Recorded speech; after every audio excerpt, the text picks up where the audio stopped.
Good evening बच्चों।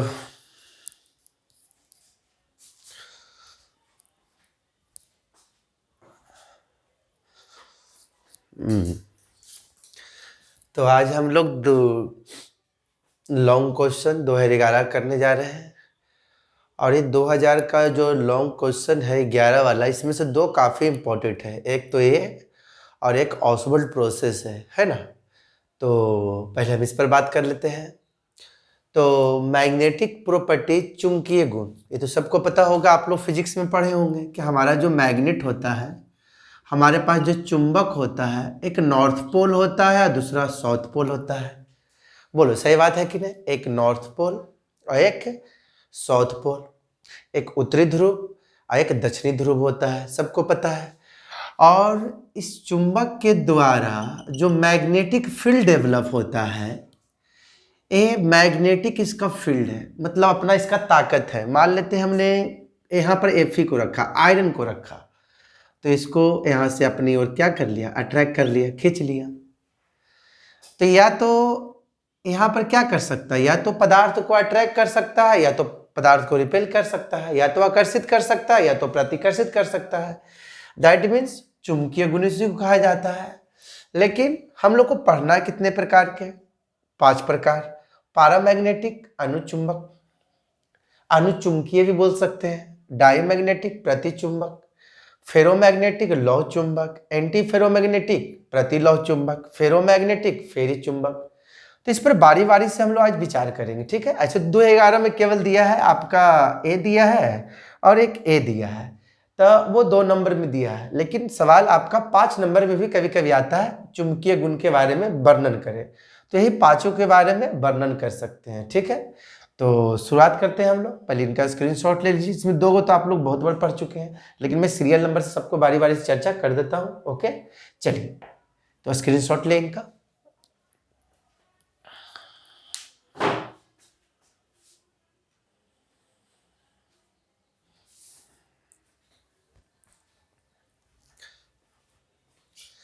चलिए, तो पैरामैग्नेटिक के बारे में तो हम लोग पहले से भी जान रहे हैं कि दैट स्पेसिस, स्पेसिस में एटम, मॉलिक्यूल्स, आयन कुछ भी हो सकते हैं।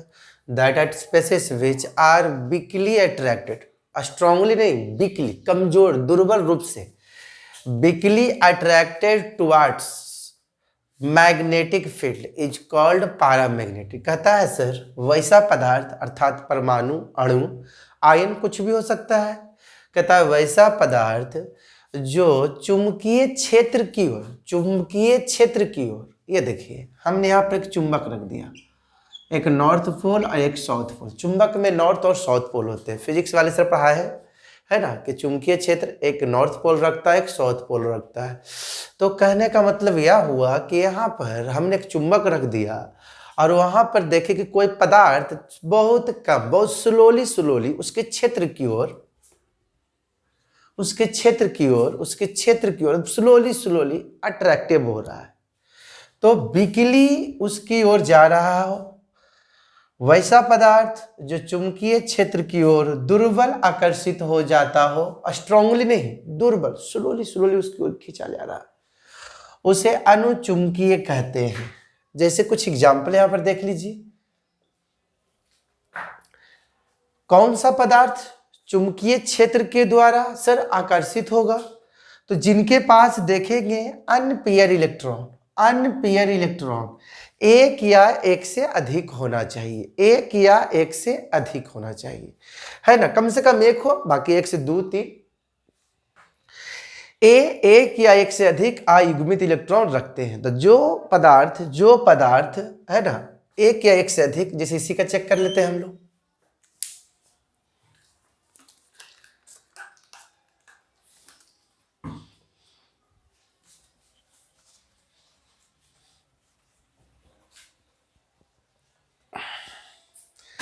अगर हम इसी को चेक कर लेते हैं बालक, तभी मान लेते हैं हम कॉपर का निकालने जा रहे हैं। सबको पता है कॉपर अपवाद में आता है, स्टार मार दिए थे, याद करिए।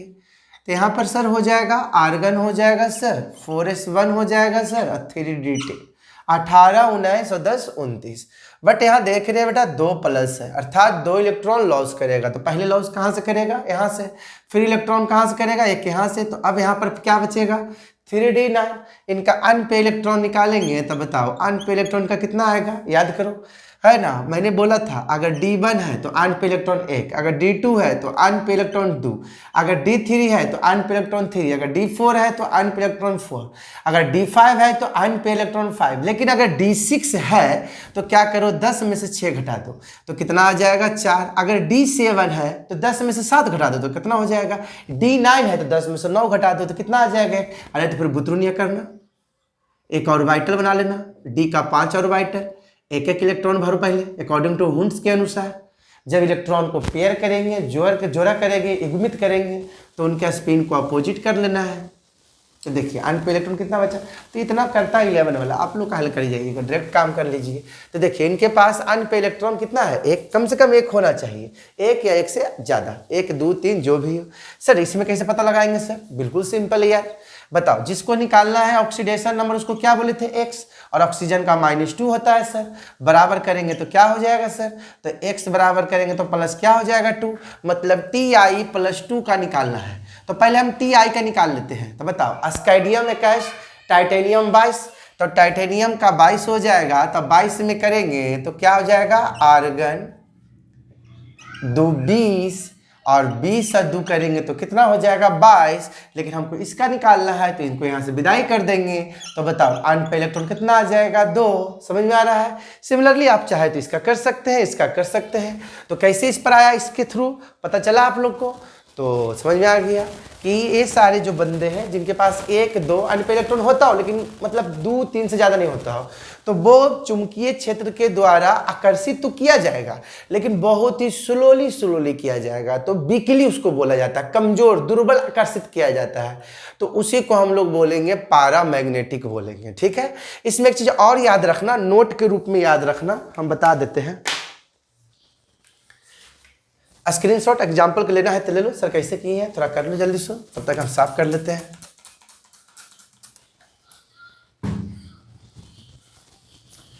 एक नोट के रूप में याद रखना तुम लोग।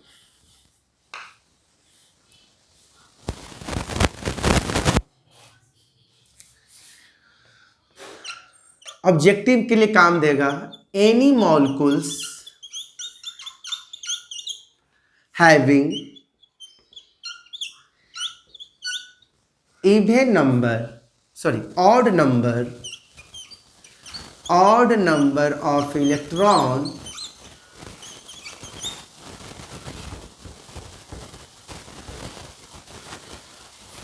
अगर कोई अणु हो, कोई भी मॉलिक्यूल्स हो, मॉलिक्यूल्स होना चाहिए। दैट मीन्स मॉलिक्यूल्स बोले तो H2 N2 C2 O2, that means molecules है ना। अगर आपके पास कोई मॉलिक्यूल्स है और वो रखता है रखता है ऑड नंबर ऑफ इलेक्ट्रॉन, इलेक्ट्रॉनों की संख्या उनका ऑड रहता हो, तब भी वो आदमी का कहना पीएम कहना। चलिए इसको थोड़ा सा स्क्रीनशॉट ले लीजिए, तब तक हम थोड़ा इंक भर लेते हैं।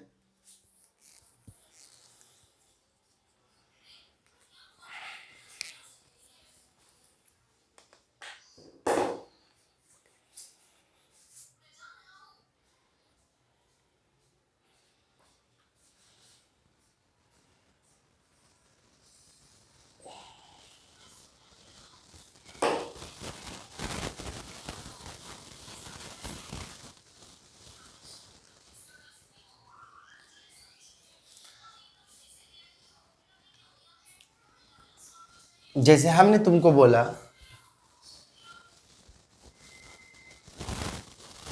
जैसे हम आपको बोल दिए बालक कि बताइए हमारा N2- जो है इनका इलेक्ट्रॉनों की संख्या निकालें, इलेक्ट्रॉनों की संख्या निकालें। तो क्या करिएगा? इलेक्ट्रॉनों की संख्या निकाले कहेगा तो इलेक्ट्रॉन कैसे निकलता है? तो एटॉमिक नंबर। तो एटॉमिक नंबर नाइट्रोजन को पता होगा 7, तो एक नाइट्रोजन का 7, तो 7 दूनी 14, और एक निगेटिव मतलब गेन करेगा तो 14 एक कितना हो गया? 15 इलेक्ट्रॉन होगी। जैसे मैं आपसे पूछूं O2 माइनस, तो क्या बताओगे? 8 दूनी 16 1 17, ऑक्सीजन का 8 होता है, 8 दूनी 16 और 1 17। लेकिन दो गो अपवाद में रखना, ठीक है, दो गो अपवाद में आता है, बाकी कभी दिक्कत नहीं होगा। अब यहाँ हम लेते हैं C2 ले लेते हैं, तो कार्बन का कितना होता है 6, एक कार्बन का 6, तो 6 दूनी 12, तो 12 जो हमारा हो गया वो इवेन हो गया, वो हमारा क्या हो गया? इवेन हो गया। ये सब हमारा क्या है? ऑड हो गया। तो इवेन रहेगा तो उसको तुम डीएम कह देना, डीएम मतलब डाईमैग्नेटिक, जो नेक्स्ट बताएंगे, ठीक है। तो अभी थोड़ा मैंने बता दिए, कोई दिक्कत है? लेकिन याद रखना दो गो अपवाद का केस में O2 और B2, ठीक है, ये दोनों तो है इवेन, लेकिन ये दोनों काम करता है पीएम का। अपवाद के रूप में याद रखना, खासकर O2 वाला बहुत बार पूछ चुका है, तो इसमें हम यहाँ पर O2 डाल रहे हैं एग्जाम्पल के रूप में, अपवाद के रूप में इसको ध्यान रखना, ठीक है। कुछ चीज का अपवाद होता है। चलिए यहाँ पर थोड़ा चर्चा मॉलिक्यूल्स के प्रति हमने बता दिया है। जैसे आपसे पूछते हैं तो आप लोग ऐसे मौखिक बता सकते हो, है ना, कोई भारी चीज नहीं होता है।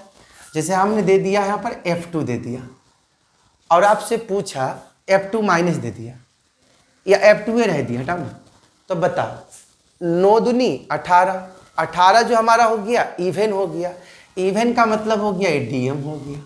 जैसे मैं आपसे पूछूं CN माइनस बताइए, तो कार्बन का 6, नाइट्रोजन का 7, ये वो गेन करेगा, 7 6 13 1 14, ये भी क्या हो जाएगा? डीएम हो जाएगा। बोलो यस या नो, समझ में आया तुम लोग को? चलिए स्क्रीनशॉट ले लीजिए।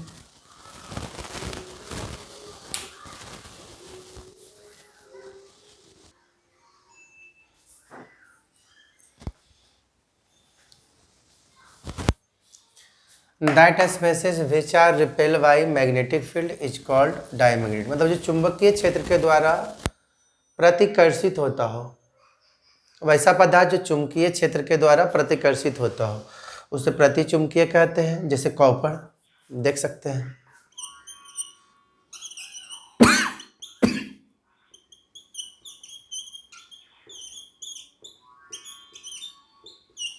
अठारह 19 10 29, बट एक प्लस है तो एक इलेक्ट्रॉन लॉस करेगा।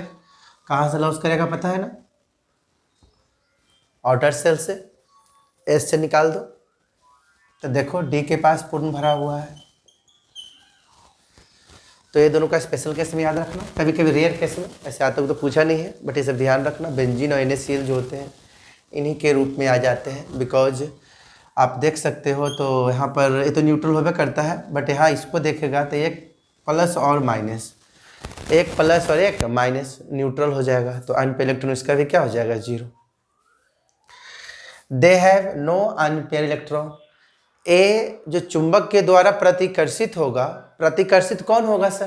तो जिसके पास अयुग्मित इलेक्ट्रॉन, मतलब अनपेयर इलेक्ट्रॉन एक भी नहीं होता हो, मतलब अर्थात उनका अनपेयर इलेक्ट्रॉन शून्य होता हो, 0 होता हो, तो वो चुंबकीय क्षेत्र के द्वारा आकर्षित नहीं बल्कि प्रतिकर्षित हो जाएगा, ठीक है।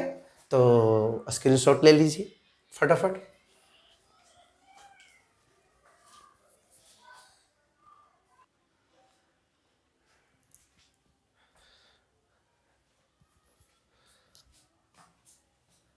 आइए तीसरा नंबर हम लोग को पढ़ना है, नंबर 3 पढ़ना है हम लोग को, फेरोमैग्नेटिक, फेरोचुंबकीय, या इसी को हम लोग लौह चुंबक भी कहते हैं, इसी को हम लोग कहते हैं लौह चुंबक।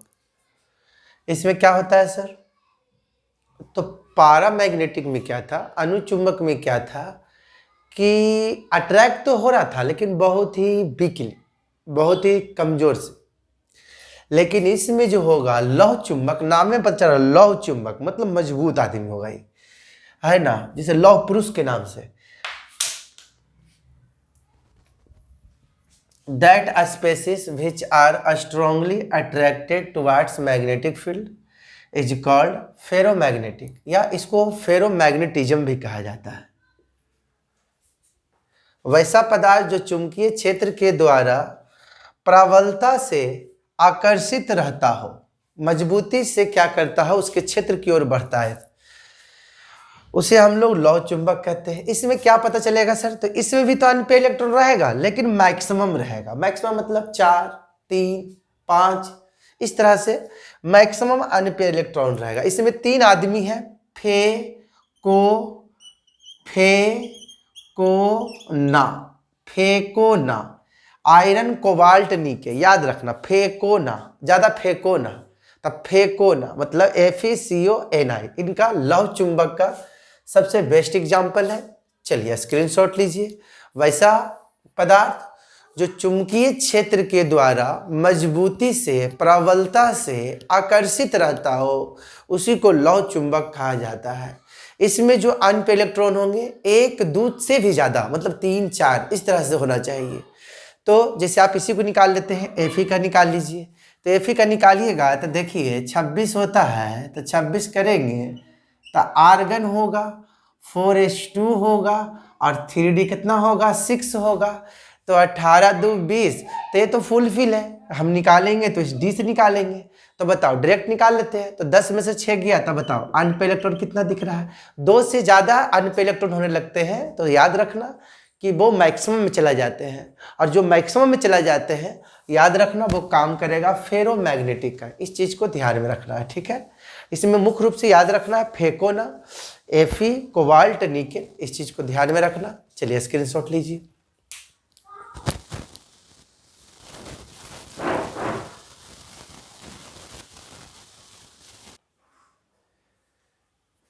चलिए, एंटी फेरोमैग्नेटिक किसे कहेंगे? तो कहता है इक्वल नंबर में, when equal number of unpair electron aligning in the opposite direction is called anti ferromagnetic.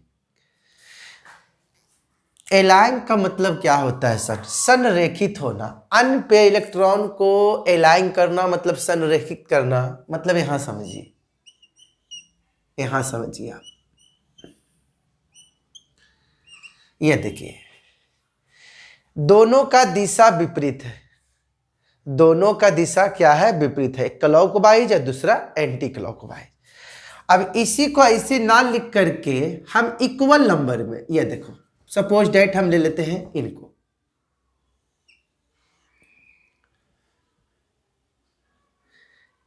Clock anti clock, clock anti clock, clock, फिर देखिए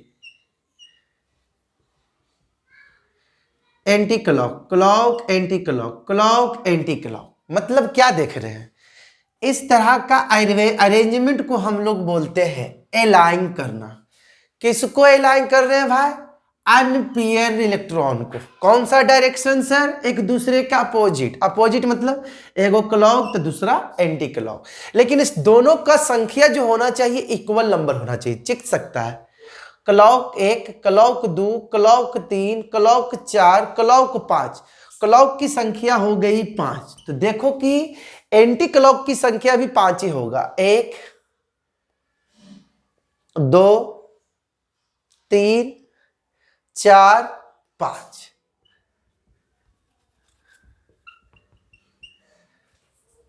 तो इसी को बोलते हैं, क्या हम बोलेंगे कि जब बराबर संख्या में अयुग्मित इलेक्ट्रॉन का विपरीत दिशा में संरेखित होना, इस तरह का अरेंजमेंट को बेटा बोलते हैं संरेखित करना, एलाइन करना, एक ही लाइन में।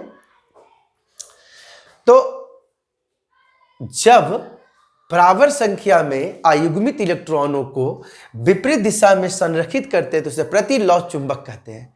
इसको पहचानने का याद रखना बेटा कि जो तुम्हारा डी ब्लॉक का मेटल है उनकी संख्या देखो, Fe भी 2 है, क्रोमियम भी 2 है, वेनेडियम भी 2 है। मतलब देखना कि जब सेंट्रल मेटल या डी ब्लॉक का तत्व अगर 2-2 गो हो, 2-2 गो हो, 2-2 गो हो, दिख रहा है V2, क्रोमियम 2, Fe2, तो समझ जाना कि वो सारे एग्जाम्पल बेटा ट्रिक बता रहे हैं कि एंटी फेरोमैग्नेटिक है।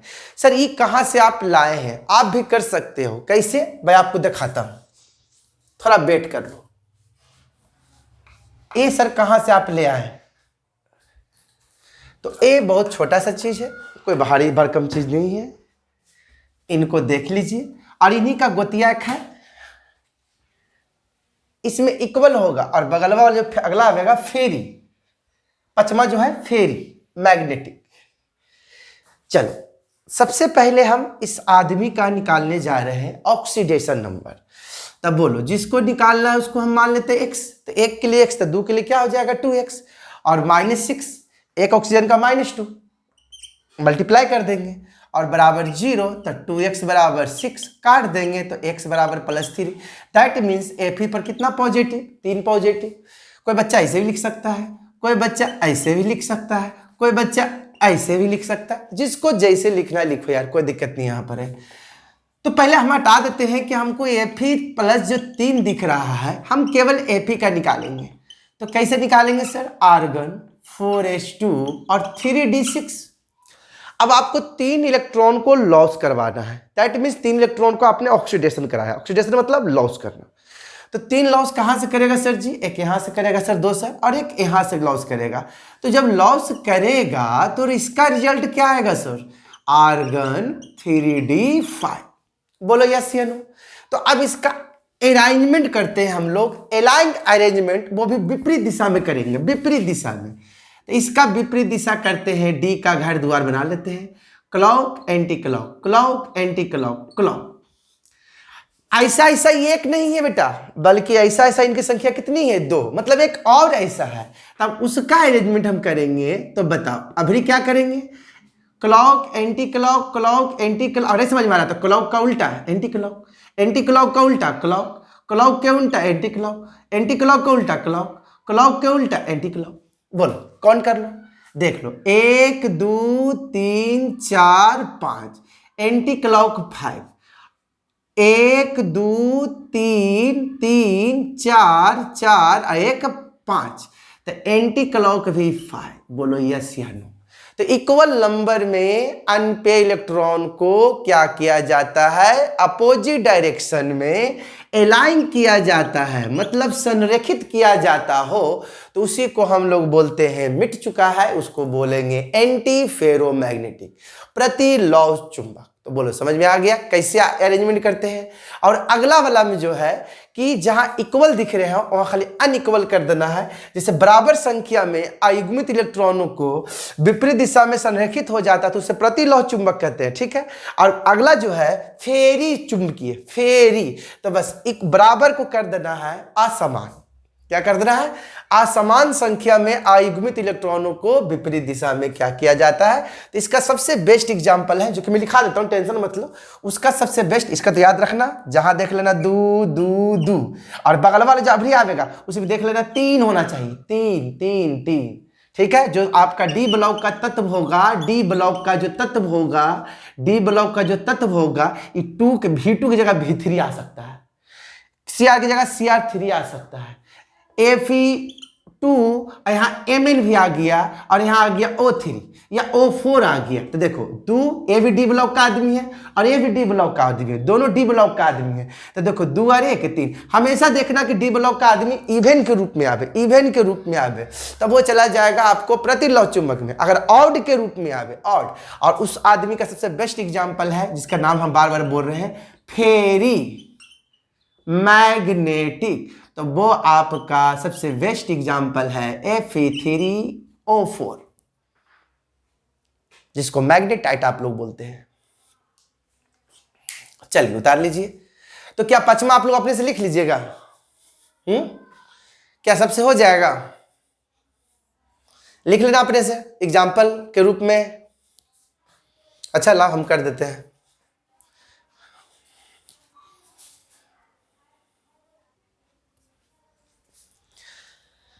आइए, जस्ट उल्टा है, वहां पर था इक्वल, यहां पर है अनइक्वल। तो याद रखना कि जब ऑड इवेन में रहता हो आपका डी ब्लॉक के तत्व, किसी भी कंपाउंड बनाता हो, तो उसमें जो उनका वैलेंसी ही होता है, तो वो अगर देखना इवेन में रहे तो वो चला जाएगा प्रति, कहने का मतलब चुंबकीय में, प्रतिलौह चुंबकीय में।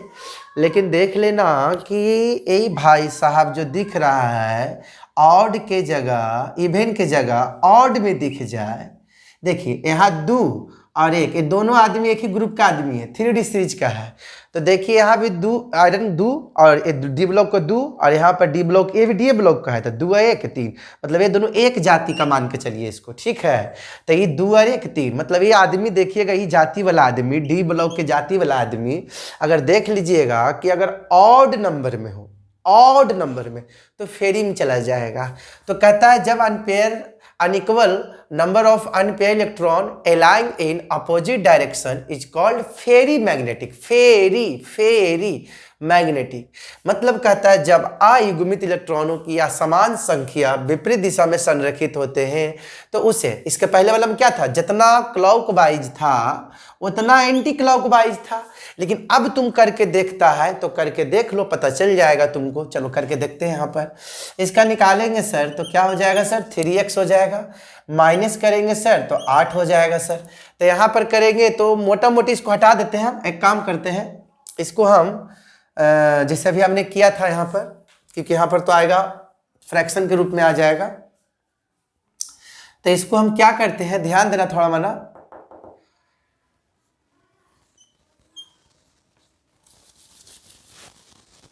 यहाँ पर कर देते हैं, जगह होना चाहिए ना।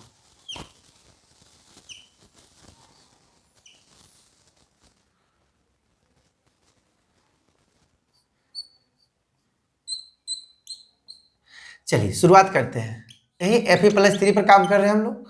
तो 1 2 1 2 1, अब क्या आ जाएगा, एंटी क्लॉकवाइज, क्लॉकवाइज एंटी, ये हो जाएगा क्लॉकवाइज, ये एंटी क्लॉक, ये हो जाएगा क्लॉक, ये हो जाएगा एंटी, ये हो जाएगा क्लॉक एंटी क्लॉक, 1 2 3।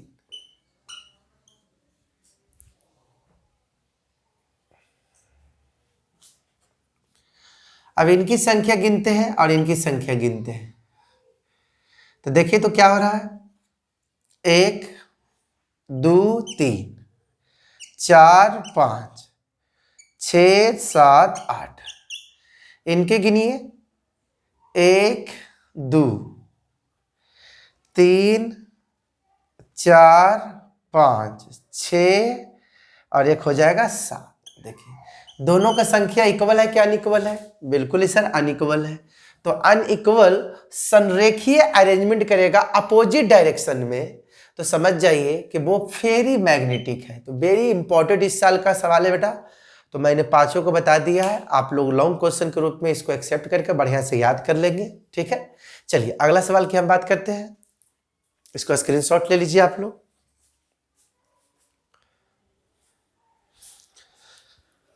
चलिए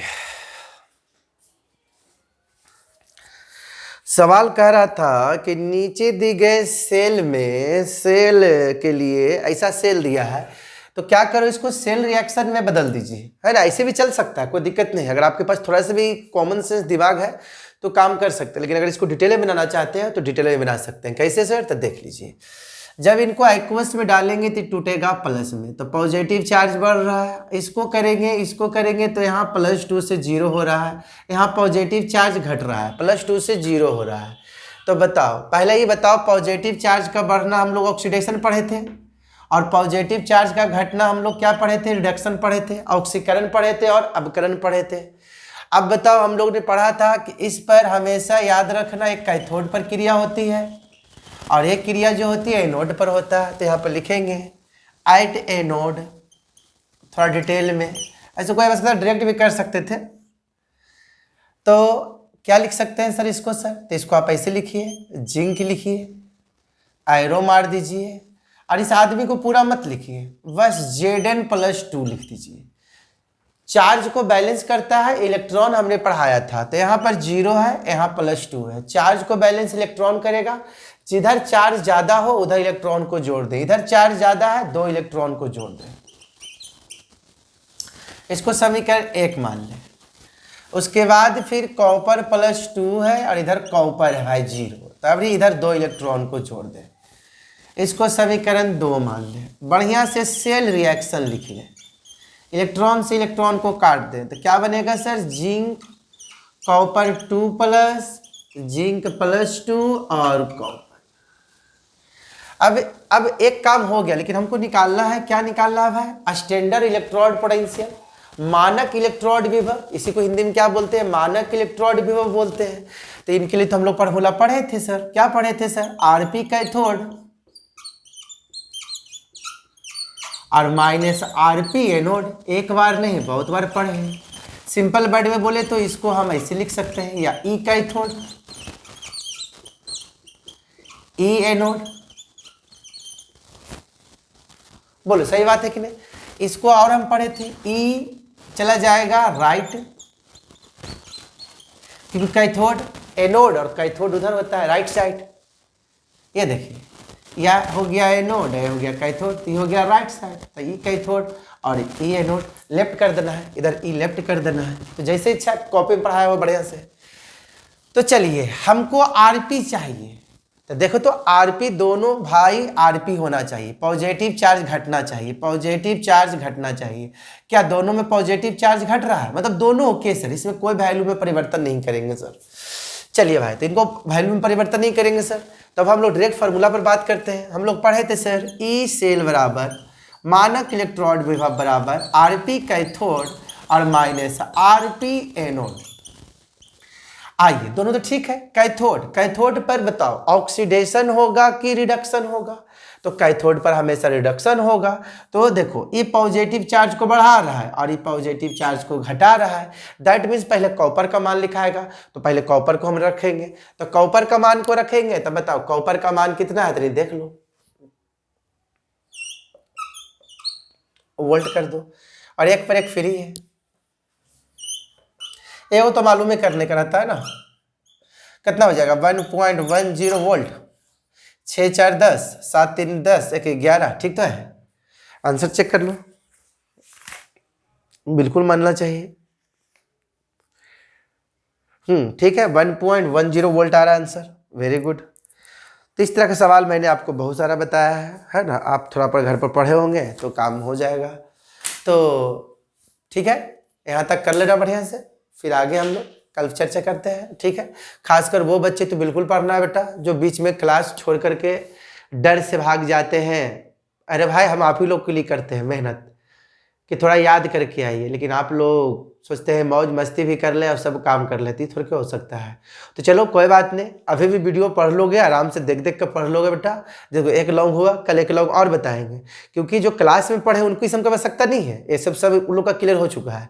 आप लोग जो बीच में भागे उनके लिए कर रहे हैं, ठीक है ना। तो इस बात को ध्यान रखना, अपने सीनियर जूनियर को बताओ कि साइंस लिए हो तो इसको इज्जत करो, कदर करो, थोड़ा घर पर सेल्फ स्टडी करो। समझ में आ रहा है कि ना? पबजी और फ्री फायर और मौज मस्ती शादी विवाह में जाना हो ना, तो फिर साइंस किस ले लिया है ना? मजाक ले तो कल तुम मजाक बन जाओगे। इस बात को दिमाग में रखो। अब भागने सोल्यूशन नहीं होगा, आप उस पर मेहनत करिए, कमजोर पार्ट को स्ट्रॉन्ग करिए, उस पर बार करिए। आज पटकेगा, कल पटकेगा, परसों पटकेगा, कितना दिन पटकेगा, एक दिन उसको आप पटकिएगा। ये बात जान लीजिए आप। बाकी आप लोग समझदार हैं, ठीक है। चलिए मिलते हैं।